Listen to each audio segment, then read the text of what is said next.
کوئی بندہ یہ دعویٰ نہیں کر سکتا کہ میں پورے اخلاص کے ساتھ عبادت کر رہا ہوں۔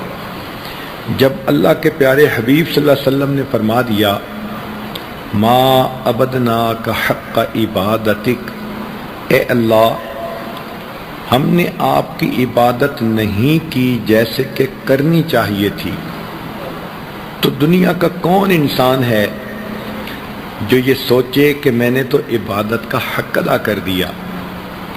اس لیے اخلاص کی کمی پر تو سب کو توبہ کرنی چاہیے۔ معلوم ہوا کہ نیک ہو یا برا ہو، ہر بندے کو اپنے حال کے مناسب توبہ کرنی چاہیے۔ یہاں ایک سوال پیدا ہوتا ہے کہ بعض گناہ ایسے ہوتے ہیں کہ کوشش کے باوجود نہیں چھوٹتے۔ جو نوجوان انوالو ہوتے ہیں کہیں، وہ سوچتے ہیں جی کہ ہم تو اس کو چھوڑ ہی نہیں سکتے۔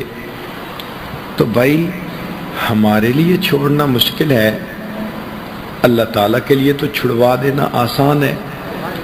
ہم اللہ تعالیٰ کی رحمت پہ امید رکھیں اور دعا مانگیں کہ اے پروردگار آپ ہمیں گناہ کی ذلت سے بچا لیجئے، آپ ہمیں طاعات کی عزت عطا فرما دیجئے۔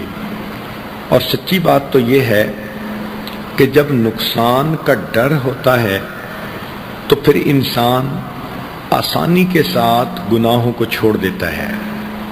مثال کے طور پر بچھو سے ڈر ہوتا ہے کاٹنے کا، کوئی بھی قریب نہیں جاتا۔ سانپ کا ڈر ہوتا ہے، کوئی بھی قریب نہیں جاتا۔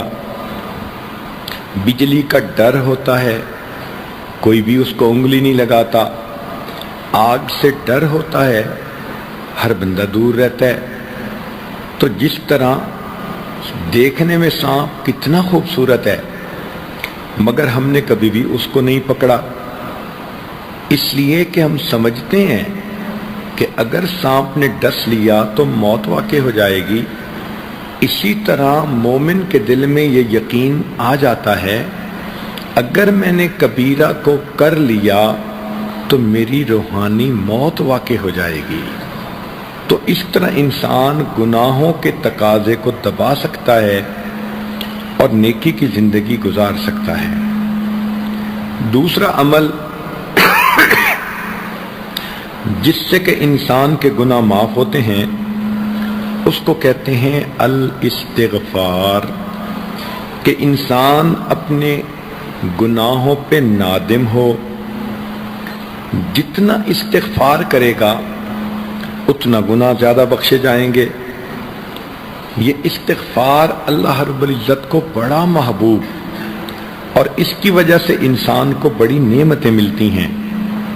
چنانچہ سیدنا حسن رضی اللہ تعالیٰ عنہ کے پاس ایک نوجوان آیا، کہنے لگا حضرت میں بڑا گناہگار ہوں، کوئی عمل بتا دیجئے۔ فرمایا استغفار کرو۔ ایک نوجوان آیا، حضرت عرصے سے بارش نہیں ہوئی، کوئی عمل بتا دیجئے۔ فرمایا استغفار کرو۔ ایک تیسرا نوجوان آیا، حضرت میں بڑا غریب ہوں، رزق کی تنگی ہے، کوئی عمل بتا دیجئے۔ فرمایا استغفار کرو۔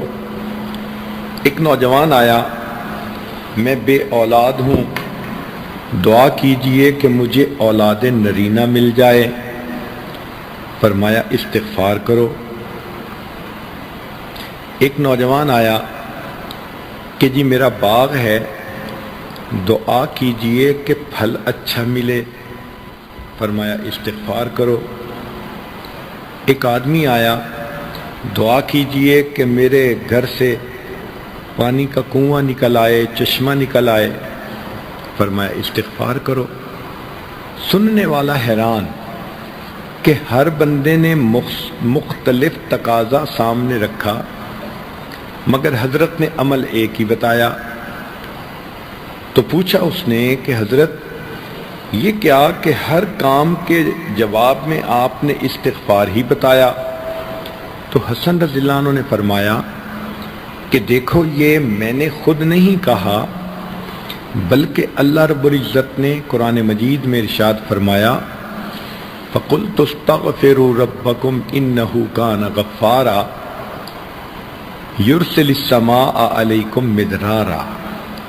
تو دیکھیے گناہ بھی معاف ہوتے ہیں، استغفار سے بارشیں بھی نازل ہوتی ہیں، وَيُمْدِدْكُمْ بِأَمْوَالٍ، اللہ مال کے ذریعے مدد کرتے ہیں تو غربت بھی ختم ہوتی ہے، وَبَنِينَ، اور اللہ تعالیٰ بیٹے بھی عطا کرتے ہیں تو بے اولاد لوگوں کو اللہ تعالیٰ استغفار کرنے کی وجہ سے اولاد نرینہ بھی عطا فرماتے ہیں، وَيَجْعَلْ لَكُمْ جَنَّاتٍ، اور اللہ تعالیٰ پھل بھی عطا فرما دیتے ہیں، کاروبار میں برکت اور پروفٹ دے دیتے ہیں، وَيَجْعَلْ لَكُمْ أَنْهَارًا، اور اللہ تعالیٰ چشمے اور نہریں بھی جاری فرما دیتے ہیں۔ تو دیکھیے استغفار ایک عمل ہے، اس کی وجہ سے کتنی نعمتیں مل جاتی ہیں۔ تو اگر عورتیں استغفار کی کثرت کر لیں تو ان کو تعویذوں کی ضرورت ہی نہیں پڑے گی، عملیات والے کے پاس جانے کی ضرورت ہی نہیں پڑے گی، یہ کہنے کی ضرورت ہی نہیں پڑے گی کسی نے کاروبار باندھ دیا، کسی نے بیٹی کا رشتہ باندھ دیا، بلکہ استغفار کے صدقے اللہ یہ سب نعمتیں عطا فرما دیں گے۔ استغفار ہر بندے کے لیے کرنا ضروری، نیکی کرے تو بھی استغفار کرے۔ ذرا غور کیجئے کہ نبی علیہ الصلوۃ والسلام جب وضو فرماتے تھے تو وضو کے بعد استغفار فرماتے تھے، حالانکہ وضو عبادت ہے اور حکم شریعت ہے کہ جو عضو وضو کا دھوتے ہیں اس کے گناہ جھڑ جاتے ہیں، تو گناہ جھڑنے والا عمل ہے، مگر اس کے بعد پھر استغفار کہ وضو کے بعد نبی علیہ السلام پڑھتے تھے اشہد ان لا الہ الا انت استغفرک واتوب الیک۔ نماز کتنی عظیم عبادت ہے کہ جو آدمی پابندی سے نماز پڑھتا ہے اللہ تعالیٰ اس کے گناہ اس طرح مٹاتے ہیں جس طرح 5 مرتبہ غسل کرنے والے کے جسم سے میل مٹا دی جاتی ہے۔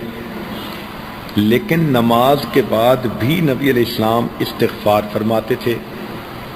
حدیث پاک میں ہے کہ نبی علیہ السلام جب سلام پھیرتے تو فرماتے اللہ اکبر استغفر اللہ استغفر اللہ استغفر اللہ۔ اس کا معنی کیا ہوا کہ بندے نے تو عبادت کی پھر استغفار، تو علماء نے کہا کہ اس کا معنی یہ ہے کہ اے اللہ میں نے اپنی طرف سے تو عبادت کی مگر یہ اس معیار کی نہیں ہوئی جو آپ کی شان کے مطابق ہو، لہٰذا یہ عبادت اب جیسی بھی ہے اس کو رد نہ کیجیے، اللہ پلیز قبول کر لیجیے، پلیز قبول کر لیجیے، پلیز۔ تو 3 مرتبہ استغفار کا مطلب ہے کہ ہم اللہ رب العزت کے سامنے عاجزی کر رہے ہوتے ہیں کہ جیسی بھی عبادت ہے اس کو قبول فرما لیجیے۔ تہجد کے بعد استغفار، کانوا قلیلا من اللیل ما یہجعون وبالاسحار ہم یستغفرون۔ تہجد کے وقت بھی اللہ والے استغفار کرتے ہیں۔ حج کتنی بڑی عبادت ہے کہ انسان اس طرح گناہوں سے پاک ہو جاتا ہے جیسے اس دن پاک تھا جب اس کی ماں نے اس کو جنا تھا، لیکن قرآن مجید میں فرمایا ثم افیدوا من حیث افاض الناس واستغفروا اللہ، کہ تم حج کے بعد بھی استغفار کرو۔ نبی علیہ الصلوۃ والسلام کی مبارک زندگی اتنی خوبصورت عبادت والی زندگی، پھولوں سے زیادہ پاکیزہ زندگی، مگر اللہ تعالیٰ اپنے حبیب صلی اللہ علیہ وسلم کو فرماتے ہیں فسبح بحمد ربک واستغفرہ، آپ بھی اللہ کی حمد کیجئے اور استغفار کیجئے۔ وہ پاکیزہ زندگی جس کے اوپر پاکیزگی کو ناز ہے، اللہ تعالیٰ ان کو بھی فرماتے ہیں کہ استغفار کیجئے۔ تو ہمیں چاہیے کہ ہم میں سے ہر بندے کو کثرت سے استغفار کرنا چاہیے۔ استغفر اللہ اتنا بھی پڑھ سکتی ہیں، اور اگر پورا پڑھیں استغفر اللہ ربی من کل ذنب واتوب الیہ تو بھی ٹھیک ہے۔ تو پہلا عمل توبہ کرنا اور دوسرا عمل استغفار کرنا۔ تیسرا عمل الحسنات الماحیہ، کہ انسان جو نیک اعمال کرتا ہے ان کی وجہ سے اس کے گناہ معاف ہو جاتے ہیں، نماز سے گناہ دھل جاتے ہیں، صدقہ خیرات کرنے سے گناہ دھل جاتے ہیں۔ جو بھی انسان نیکیاں کرتا ہے گناہ دھل جاتے ہیں۔ حدیث پاک میں فرمایا الاسلام یحدم من کان قبلہ، کہ اسلام جو بندہ لے آتا ہے تو کلمہ پڑھنے سے پچھلی زندگی کے سارے گناہ معاف۔ ایک جگہ فرمایا کہ حج کرنے سے زندگی کے سارے گناہ معاف۔ ایک حدیث پاک میں آیا ہجرت اللہ کے لیے کرے تو پچھلی زندگی کے سارے گناہ معاف۔ بنی اسرائیل کی ایک فاحشہ عورت تھی، اس نے پیاسے کتے کو دیکھا، اس کو پانی پلایا۔ پیاسے کتے کو پانی پلانے پر فاحشہ عورت کے گناہوں کو معاف کر دیا گیا۔ یہاں پر شیطان ایک دھوکہ دیتا ہے، دل میں یہ ڈالتا ہے تم تو بے پردہ پھرتی ہو، تمہاری نمازوں کا کیا فائدہ۔ یہ بہت بڑا دھوکہ ہے بھائی۔ بے پردہ پھرنا گناہ اپنی جگہ، نماز پڑھنے کی نیکی اپنی جگہ۔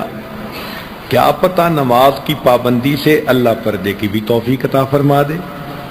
مگر شیطان کہتا ہے تم مدرسے میں پڑھتی ہو اور تمہارے ذہنی خیالات اچھے نہیں، پڑھنے کا کیا فائدہ۔ تو اگر ہم گناہوں کو نہیں چھوڑ پا رہے تو نیکی کرنا بھی تو نہ چھوڑے نا۔ نیک اعمال نہیں چھوڑنے چاہیے۔ کپڑا زیادہ میلا ہو تو صابن زیادہ لگانے کی ضرورت ہوتی ہے۔ یہ تو نہیں نا کہ جی صابن تھوڑا ہے دھونے کا کیا فائدہ۔ بھئی جتنا صابن ہے اتنی میل تو ختم ہوگی، پھر اور صابن کا بندوبست ہو جائے گا۔ تو انسان نیکی نہ چھوڑے، گناہ چھوڑے۔